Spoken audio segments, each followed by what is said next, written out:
I've often been asked the question, did I experience any inequality as a woman in business? And, I have to laugh because, yeah, it was a big advantage. At least in my business it was. So I write this book about my life story. I started out in England. I was actually in college, but I fell into modeling and became an English pinup model. And Marlboro cigarettes took me to the States to do an advertising campaign. I ended up getting cast on this tiny little role on Baywatch, and I thought, wow, I've hit the big time. And I got into acting, and I started doing a bunch of B-movies.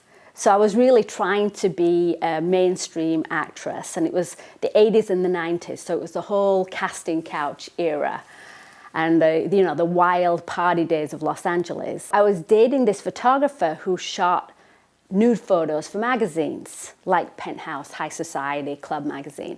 And he'd thrown a bunch of photos away in the trash that he thought were not very good. And I said to him, but somebody might want them. And I literally took them out of the trash, figured out where to sell them, and sold this trash can full of photos for like $30,000.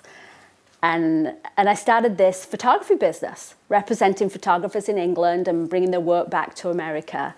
And by the time I was in my early 20s, I'd actually collected the rights to these images, and I owned the largest erotic library in the world.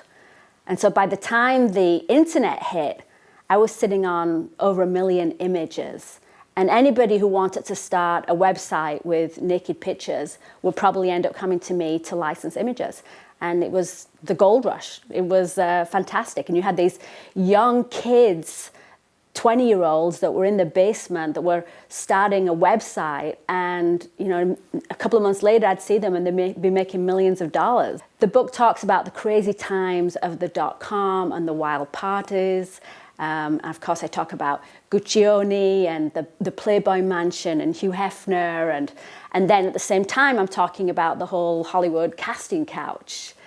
But it's all done in a sort of a light-hearted way. I mean, these stories about the wild days and the parties, and yeah, I'm mentioning names and I'm talking about some pretty shocking stuff, but it's hilarious, and you can't make up these life situations. It just is funny, and that was part of the reason I wrote the book. It was just so much fun not to share.